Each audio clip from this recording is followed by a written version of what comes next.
Hi friends, welcome to Pendems kitchen. ఈరోజు వీడియోలో 2 table స్పూన్ల సీక్రెట్ తోటి హోటల్ స్టైల్లో బయట గోల్డెన్ కలర్లో లోపల సాఫ్ట్గా ఉండే మినపవడ రెసిపీని చూపించబోతున్నాను. ఇక్కడ నేను చెప్పబోయే చిన్న చిన్న టిప్స్తో వడని ఒక్కసారి ట్రై చేశారంటే మళ్ళీ మళ్ళీ ఖచ్చితంగా వడల్ని ఇలాగే ప్రిపేర్ చేసుకుంటారు. అంత పర్ఫెక్ట్గా వస్తాయి. ఇక్కడ మీకు వడ చూస్తేనే అర్థమవుతుంది కదా, ఈ వడ చూడగానే తినాలనిపిస్తుంది కూడా, అంత పర్ఫెక్ట్గా వస్తుంది.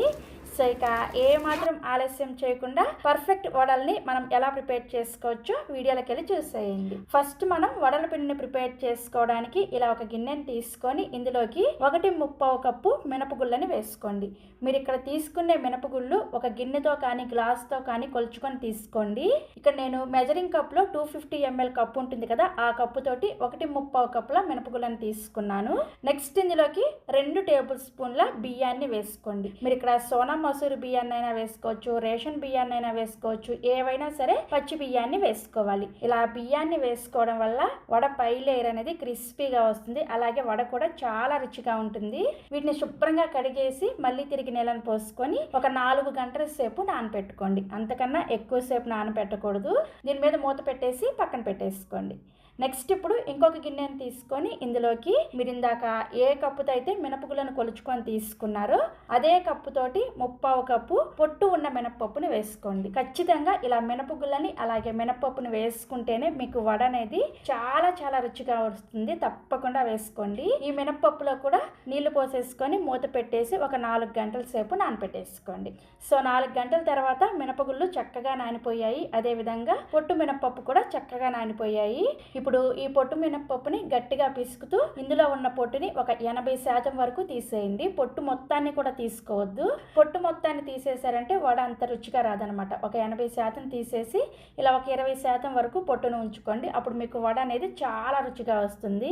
మరీ ఎక్కువ పొట్టును ఉంచినా కూడా గట్టిగా వస్తాయి అనమాట వడలు. అందుకని ఇలా కొంచెం పొట్టును ఉంచుకుంటే సరిపోతుంది. ఇప్పుడు వీటిని గ్రైండ్ చేసుకోవడం కోసం మిక్సీ జార్లోకి ముందుగా మనం నానబెట్టుకున్న మినపగుళ్ళని మిక్సీ జార్కి సగం వరకు వేసుకోండి. నెక్స్ట్ ఇందులోనే పొట్టు మినపప్పును కూడా సగం వరకు వేసేసుకొని ఇందులోనే రుచికి సరిపడా ఉప్పును కూడా వేసేసుకొని జస్ట్ 1 నుంచి 2 టేబుల్ స్పూన్ల వరకు మాత్రమే నీళ్ళను వేసుకొని పిండిని కొంచెం గట్టిగానే గ్రైండ్ చేసుకోవాలి.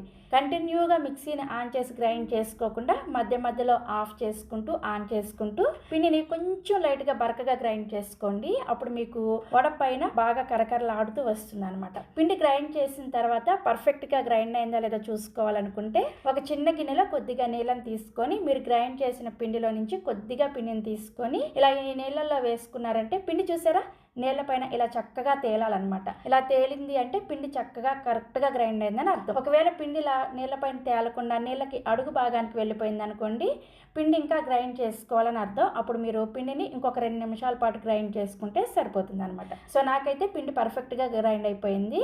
ఇప్పుడు ఈ పిండిని ఒక గిన్నెలోకి తీసుకొని ఇదే విధంగా మిగిలిన మినపగుళ్ళని అలాగే మినపప్పును కూడా రుచికి సరిపడా ఉప్పుని కొద్దిగా నీళ్ళని వేసేసుకొని ఈ విధంగా పిండిని మొత్తాన్ని కూడా గ్రైండ్ చేసేసుకోండి. సో వడల పిండి ఇలా 2 బ్యాచ్లుగా గ్రైండ్ చేసుకున్నాను నేను. ఇలా గ్రైండ్ చేసుకున్న తర్వాత ఇలా 2 సార్లుగా గ్రైండ్ చేసుకున్న పిండి అంతా కూడా కలిసే విధంగా చేత్తోనే బాగా కలిపేసుకోండి. ఇందులోనే 1 టీ స్పూన్ దాకా జీలకర్రను కూడా వేసేసుకొని కలుపుకోండి.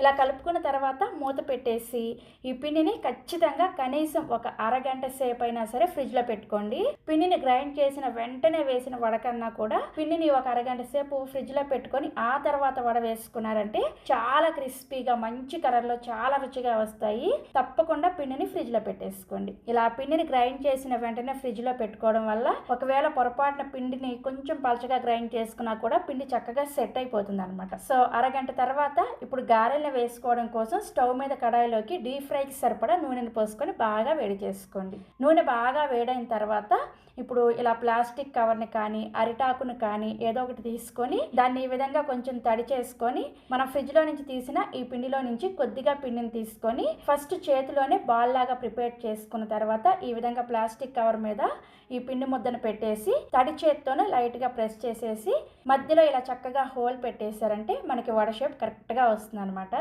ఇలా ప్రిపేర్ చేసుకున్న వడని వేడి వేడి నూనెలో వేసేసుకోండి. ఇదే విధంగా మిగిలిన వడలను కూడా ఈ నూనెలోకి వేసుకోండి.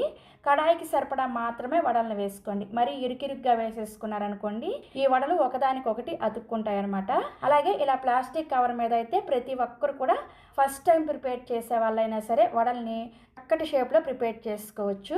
మీకు ఒకవేళ బాగా ఎక్స్పీరియన్స్ ఉంటే వడల్ని చేత్తోనే ప్రిపేర్ చేసుకొని వేసేసుకోవచ్చు అనమాట. సో ఈ విధంగా వడల్ని కడాయికి సరిపడా వేసుకున్న తర్వాత మీడియం ఫ్లేమ్లోనే వీటిని కొద్దిగా వేగిన తర్వాత మాత్రమే రెండో వైపుకి కూడా తిప్పుకోండి. వడని వేసిన వెంటనే రెండో వైపుకి తిప్పకూడదు. కొంచెం వేగిన తర్వాత ఇలా రెండో వైపుకి కూడా తిప్పేసుకొని ఈ వడల్ని ఖచ్చితంగా మీడియం ఫ్లేమ్లోనే మంచిగా గోల్డెన్ కలర్ వచ్చేంత వరకు వేయించుకోండి. వడని మీరు ఎంత నిదానంగా వేయించుకుంటారో మీకు అంత క్రిస్పీగా, టేస్టీగా, అలాగే క్రంచీగా వస్తుంది అనమాట. సో వడల్ని మీడియం ఫ్లేమ్లోనే ఇలా చక్కగా వేయించేసుకున్న తర్వాత సర్వింగ్ ప్లేట్లోకి తీసుకోండి. చూసారా వడలు ఎంత చక్కటి షేప్లో చూడగానే తినాలనిపించే విధంగా పైన కరకరలాడుతూ వస్తాయి. ఇదే విధంగా మిగిలిన పిండితో మీకు ఎన్ని వడలు కావాలంటే అన్ని వడలను కూడా ప్రిపేర్ చేసేసుకోండి. మీకు ఒకవేళ పిండి మిగిలింది అనుకోండి ఫ్రిడ్జ్లో పెట్టేసుకొని చక్కగా మీరు 2 రోజుల పాటు ఈ పిండితో వడలను వేసుకోవచ్చు. సో ఇలా చక్కగా మీకు కావాల్సిన వడలు వేసుకున్న తర్వాత సర్వింగ్ ప్లేట్లోకి తీసుకొని కొబ్బరి చట్నీతో సర్వ్ చేసుకోండి. చాలా చాలా రుచిగా ఉంటాయి. ఇక్కడ నేను మీకు ఒక వడను చూపిస్తున్నాను చూసారా, మంచి కలర్లో పైన క్రిస్పీగా, సౌండ్ వినిపిస్తుంది కదా, పైన కరకరలాడుతూ వస్తాయి. అలాగే తుంచి కూడా చూపిస్తున్నాను చూడండి, లోపల ఫ్లఫీగా ఎంత బాగా వచ్చిందో. చాలా చాలా పర్ఫెక్ట్గా ఫస్ట్ టైం ప్రిపేర్ చేసే వాళ్ళైనా సరే ఈ వీడియోని చివరి వరకు చూసి తప్పకుండా ట్రై చేయండి. ట్రై చేసి టేస్ట్ చేసిన తర్వాత మీకు నచ్చితే ప్లీజ్ ఒక లైక్ చేసి ఈ వీడియోని మీ ఫ్రెండ్స్కి, రిలేటివ్స్ కూడా షేర్ చేయండి. అలాగే మరిన్ని Emmy and tasty hotel secret breakfast recipes కోసం వెంటనే మన పెండెమ్స్ కిచెన్ని సబ్స్క్రైబ్ చేసేసుకోండి. Thank you.